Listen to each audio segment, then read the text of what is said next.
And welcome into the MLB Hot Stove Daily here at the Upside Sports Network, late on a Friday evening. Lots to get into around a busy night around Major League Baseball, so let's dig right in. We'll start in the American League. We'll start with the Yankees once again continuing to rely on Devin Williams in high leverage situations.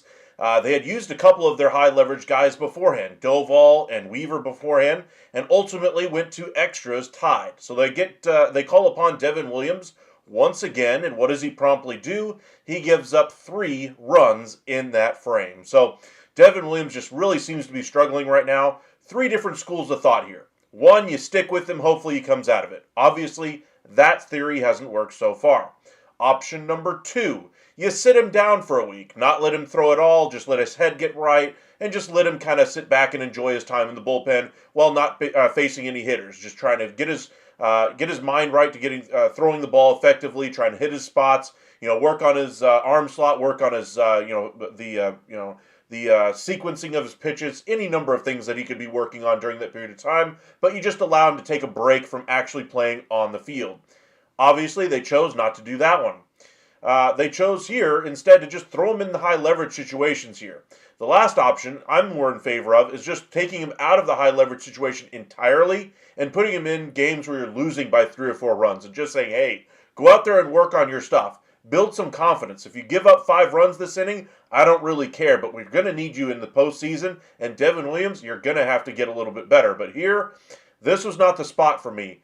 Putting him in another high leverage situation was not the thing here. Luke Weaver had thrown the inning prior, thrown 19 pitches. Wasn't quite as sharp as Camilo Doval, but they had the night off before. I would have gone out with Weaver one more inning just to kind of stick with the hot hand, rather than turn to Devin Williams and just say, hey, odds are in my favor. Eventually he's got to work in that spot, right? Well, obviously not. It just didn't work, and once again, the Yankees bullpen falls on its face. Aaron Boone, after pushing all the right buttons on Wednesday, getting some of the heat taken off of him, I thought in my eyes he looked a lot more confident with the decisions he was making out there, even though his results hadn't worked in previous games against the Rangers yet. They proved to work successfully on Wednesday, sticking with David Bednar. Bednar did not pitch in this game, by the way, but instead they chose to go with Devin Williams. So, not the option I would have chosen, not exactly the right way to end the week if you're a fan of the New York Yankees, as they lose against the Houston Astros 5-3 in 10 innings. Welcome in, Ethan. Appreciate you joining us once again. Kelly looks like he hasn't slept. No kidding. He's referring to Merrill Kelly. We were watching the Rangers and Phillies game earlier. Phillies end up dominating the Rangers by a score of 9-1. Game was a little bit closer early on, but Crivello ended up giving up 5 runs in the final 2 frames. That really separated the two teams, and a bit of a laugher by the end of that one. But the Rangers just continue to struggle getting runners across the plate. They get plenty of guys on via the walk, via a bunch of scattered hits, but they don't really sync anything up lately, and that's really going to be an issue for the Rangers. They've got good enough starting pitching to be able to win these games. Certainly over the last week, you'd like to limit the walks. I think that's probably the number one thing Bruce Bochy can't stand from his pitchers is giving up walks, and the Rangers have given up a healthy share of those. And you can kind of point to those issues again creeping up today. Merrill Kelly threw a season high 5 walks, I believe, in the game today. Jack Leiter threw a season high of walks for him in a game. I think they just gave up like 8 in the game to the Yankees the other day and lost. The walks really need to come down here, and I'm sure Bruce Bochy will be addressing that. Crivello's not a long-term piece in that bullpen anyway. Honestly, I'm surprised he's still back there. I thought Jacob Latz would be coming back a little bit sooner, or Bosley, somebody who's better in that long relief role. But Crivello had a nice couple of appearances here at the Rangers, getting his Major League debut. Maybe Bochy just wanted to trust the young man and let him at least, play it out. And hey, if he turns out to be one of your great relievers, go for it. But he's a very green guy, and so I think he's going to be one of the guys that's optioned quickly to the minors here in favor of some pitching reinforcements. Welcome in, Whisper. Appreciate you joining us. If you guys are new here, be sure to hit that like and subscribe at the bottom of your screen. Goes a long way to helping us out. Got about 15 of you guys with us on this Friday evening, so I want to thank you guys for joining us. I know our trade deadline coverage is over, but we're going to be getting into a lot of different topics, especially with the free agency just a couple of months away. Now's not too early to begin talking about those things. You're already seeing lots of articles coming out about how this end of the season is going to factor a lot in these free agent dollars for a lot of these guys. So pay attention to how they close this season, because that's going to have a big impact on what dollar amount they go to. For instance, Martin Perez hasn't pitched since April for the Chicago White Sox. Was thought to be a nice trade deadline piece for them going into the season. Obviously was not healthy. He just threw 4 innings in a minor league rehab assignment. He could resurrect his season anyway with the Chicago White Sox if he finishes the final couple of months here with 6 or 7 quality outings. If he does that, then he continues his MLB career. If he does not, then this might spell the end of a guy like Martin Perez. But that's just kind of the bottom of the barrel. What about the top level guys? The guys are going to be hitting free agency at the end of the year. Guys like Pete Alonso, who could opt out of their deal. Guys like Alex Bregman, what happens to their money? What happens with Kyle Tucker? Are these guys able to stay healthy? Those are things we're going to be watching here down the stretch. Welcome in, Johnny. Astros took care of business tonight. That they did. Astro did look good against the Yankees today. Aaron Judge does sound like he's going to be playing the field at some point soon. I just worry about him being able to stay healthy the rest of the year. Honestly, if there's any risk at all, I'm not playing in the field. That's my decision, or that would be my decision as Brian Cashman, GM of the Yankees. But unfortunately, it looks like they're going to risk it, and I understand the reasons why. You want to have his big bat in there, and if he's healthy enough, go for it. And with the lineup construction that they have, they can't really play Giancarlo Stanton, in that outfield right now. So they've basically been utilizing him as a pinch hitter, and that's it since the return of Aaron Judge. So that kind of helps their lineup construction, putting him back out there in right field. But we'll have to see how this thing kind of finishes out for the Yankees. If he's able to stay healthy, that'll have a huge impact on the remainder of their season. What are my thoughts on the Cardinals? Let's go ahead and check out those Cardinals for you. We'll start with tonight. Let's see here. Cardinals. They ended up winning against the Cubs, blanking them 5-0 at home. They actually beat Boyd there, so that's a good one. All right, so where are they at currently?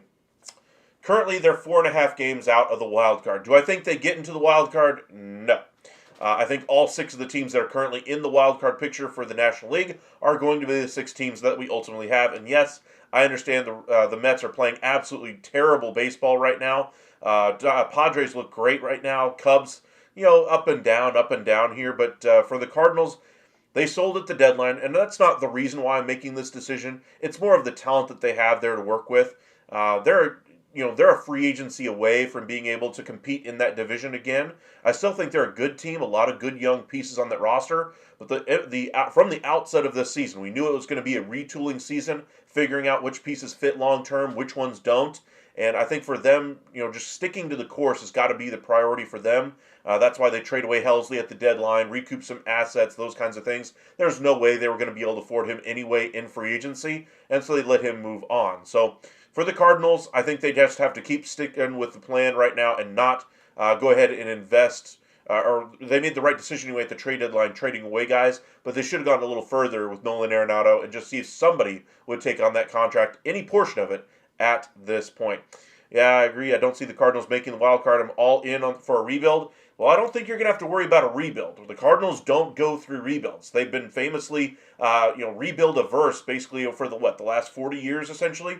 They've never really had a rebuilding period in that period of time.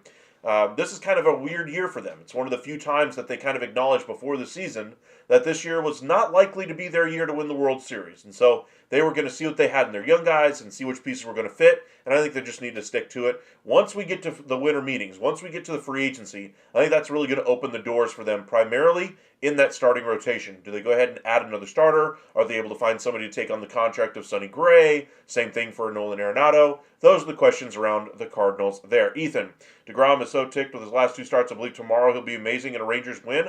I certainly hope so. DeGrom has certainly worked that way in the past. He's not pitched well the last 2 starts. I'm not going to say he was abysmal, but he certainly wasn't his normal self. Pitch count got up on him for both of those outings, but the Rangers play really terribly for some reason whenever they go out to the West Coast and play in Anaheim and in Seattle. For whatever reason, they just can't figure out how to win baseball games out there. whether it's just the travel, whatever the case may be, the Rangers just have been dominated at both of those ballparks for the last, 5, 6, 7 years now. Understandably, part of that period of time was when they were rebuilding themselves, but they have not played good baseball recently on either of those two spots. So DeGrom, the rest of the Rangers team getting back to the Texas, getting some home cooking, certainly worked out got a couple of wins against the Yankees. Tough opponents this homestand, though, with the Yankees and Phillies back-to-back there. It's going to be a tough game tomorrow night again. I still really like the Phillies' chances to get to the World Series this year. If I had to pick a team from the National League to get to the World Series outside of the Dodgers, I might just lean the Philadelphia Phillies right now. They are that good. Brewers, I think, are a great team. I just wonder about their ability to win in October when the teams are really putting all their effort, all their pieces on the table, and not just worried about and they're not worried about the 162. They're just trying to win that one single game. I think the other teams that they're going to come up against will have better piece for piece than what the Brewers will have, but it's still an incredible run by the Brewers. They deserve hats off for what they've done so far this season. But the Philadelphia Phillies are no joke, and DeGrom's going to have his hands full there. The Yankees trusting Devin Williams at this point is like Russia not to attack Ukraine. You're not far off there, my friend. I think the Yankees' continued trust in Devin Williams right now. I get you want to support your player, but at this point, the trust has got to start waning here. In fact, that trust should be gone from high leverage situations until he can prove he can get outs in games. You think Nolan leaves in the offseason? I certainly hope so. I think he's going to be more open to trade at this point as he tries to get back into a playoff situation, whether that be in Houston if they open up a spot there or wherever else. Say Detroit, I think it would be a great fit for him in the offseason. That's kind of my sneaky team for Nolan Arenado this offseason is the Detroit Tigers, a team that I think will make the postseason, but likely fall flat once they get there. Reese Olson down for the year. Tarek Skubal is a great starter, but they don't really have much outside of that I trust in a postseason series. And then as far as that bullpen, I still have my questions there. This lineup has been great all year long, but I just don't see the continued success once you get to October. The dog days of summer are here. August is here. We're going to see a lot of crazy results in the next couple of months. So kind of keep those results, in mind, or keep that in mind when you look at the results. That no one game is going to dictate, the course of your season here. But it could certainly have an impact where you finish in the standings, of course. But look for bigger trends. Look for instance, Devin Williams from the Yankees, how they utilize him. How many games does he continue to cost them? Are they able to trust him once they get to October? Those are the things that have bigger, more cascading effects than, say, a loss on a Wednesday night in August. Now, once we get to the end of the month, that's when things are really going to ratchet up even more. It's literally a sprint right now to the end of the season, less than 50 games for most teams out there. I think we're getting around 40 games. We're getting close to it anyway, but should be a fun final month and a half of the baseball calendar. Welcome in, Mark. Appreciate you joining us once again. How can the Texas offense be so bad? Need to let Garcia walk after the season. See if you can trade DeGrom to a team for a haul this offseason. I'm not trading DeGrom at all. I think DeGrom's been doing just fine. I would rather continue to build on this rotation. I would stick with DeGrom. I'd stick with Eovaldi. I'd try to bring back Kelly. I'd see if I could bring back Molly if they're able to get a bit of a discount because of his injury. And then, of course, you have Kumar Rocker, Jack Leiter, and the like. I'd continue to try to build up my roster. Now, of course, there has been rumors about them trying to get another big fish free agent. I think Merrill Kelly could be that big fish free agent starting pitcher, but I think they need to add a bat. And I'm with you on Adolis Garcia. Thank you for the memories, but you've always been a kind of a one-trick pony as far as a player. You're an emotional leader in the clubhouse when you're going right. You kind of sulk when you're going wrong. You have an expanded strike zone. You don't swing at good pitches, and you can go on massive slumps. And we've seen that ever since he's come to the Rangers. Now, the year that they go to the World Series and win, obviously he really came through in those spots. Really owns Houston, which is a great thing as a member of the Rangers to be able to have that bat to count on when you face Houston. But it's about a 162-game season. It's about winning in October, not just against Houston, but against every other team. And Adolis Garcia, while he certainly has some thump and can rise to the moment, I think you prefer a more consistent outfielder out there. That's why you hear a lot of rumors about the Rangers being connected to Kyle Tucker, Alex Bregman, and that was a year ago now. We'll see if they ultimately go out there and shell out the bucks this offseason to bring in another big bat this offseason. I think they will add one.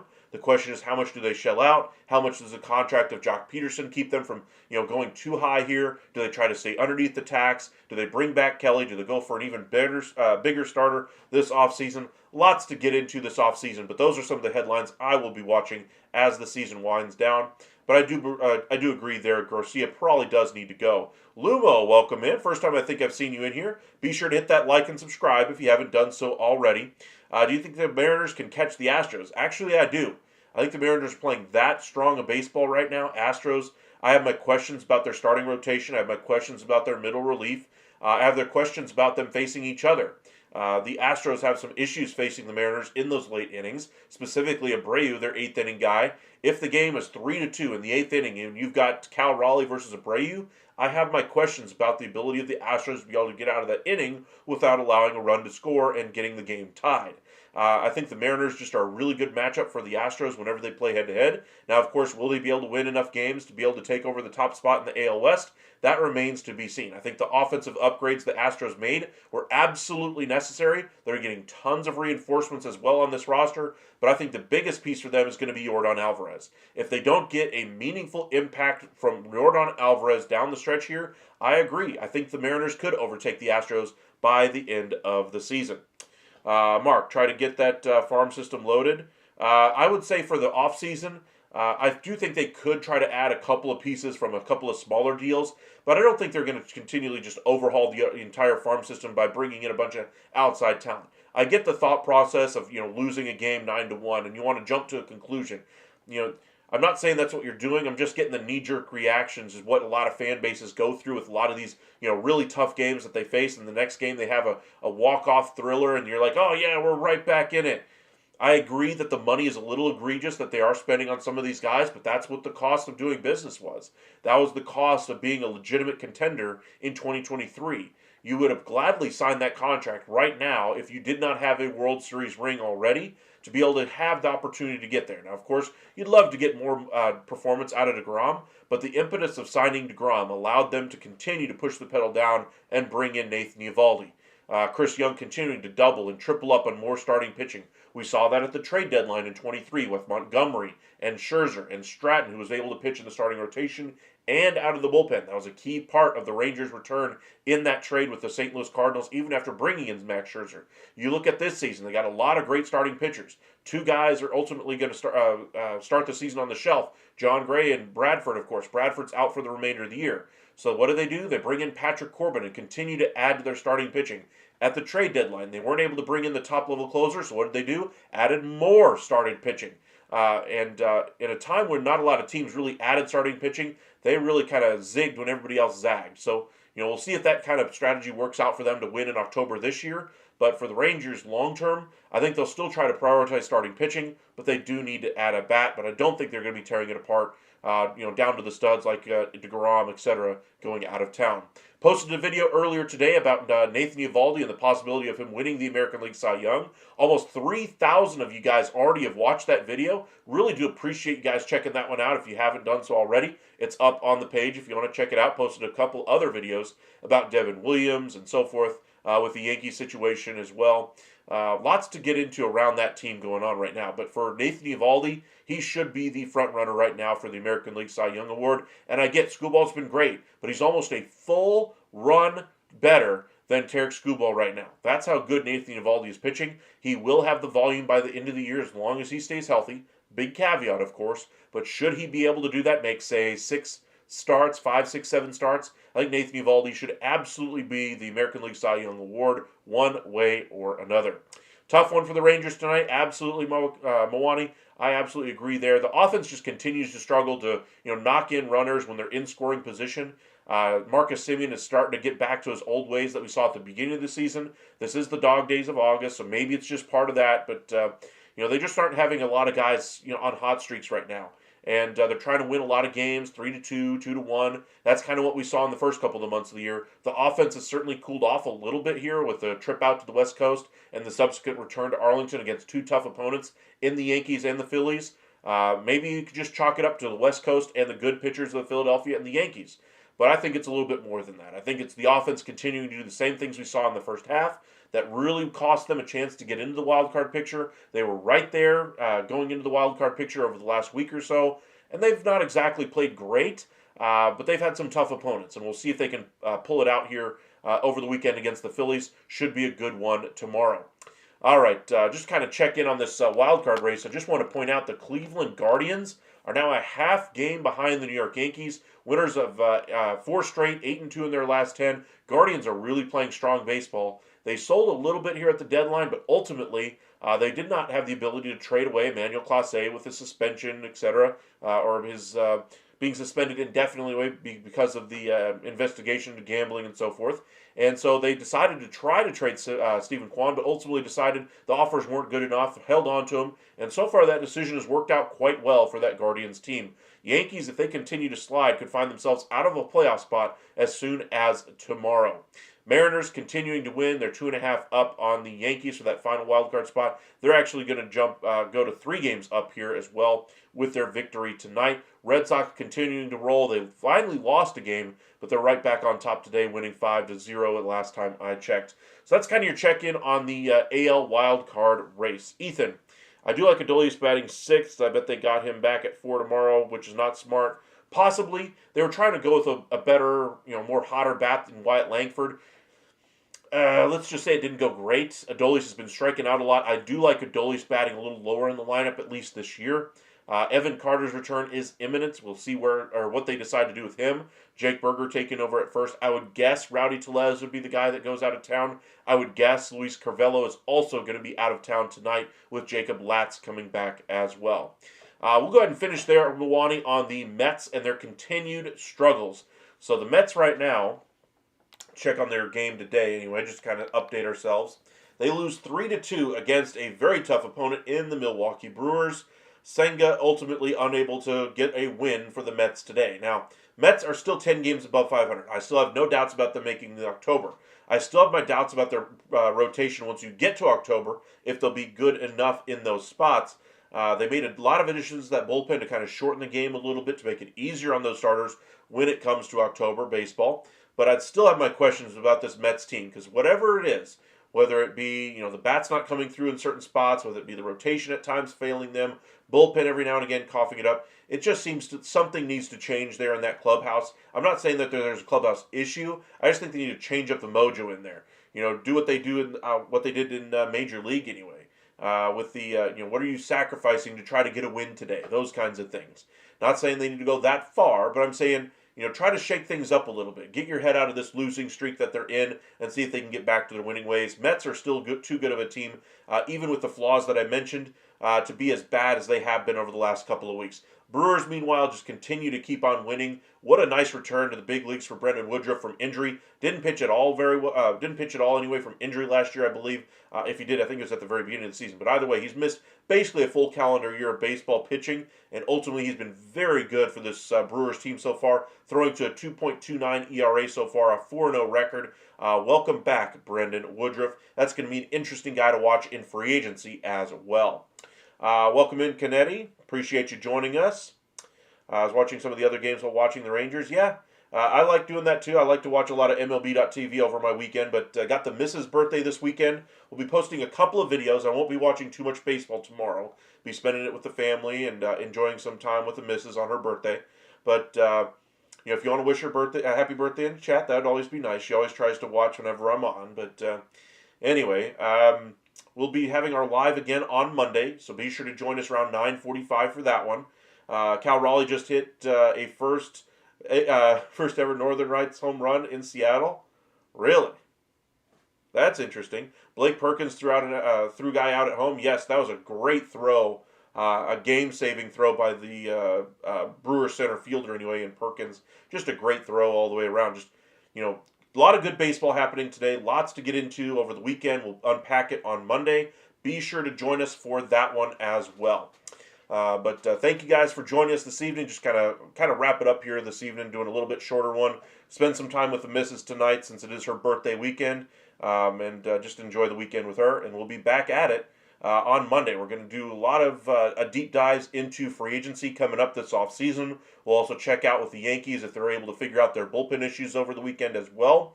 We'll touch on the starts from Jacob deGrom over the weekend for the Rangers and what the AL Cy Young continues to stack up as. Will the Mets be able to pull out of their tailspin? Will the Astros continue to dominate the Yankees as they have been over the last, 8 to 10 years anyway?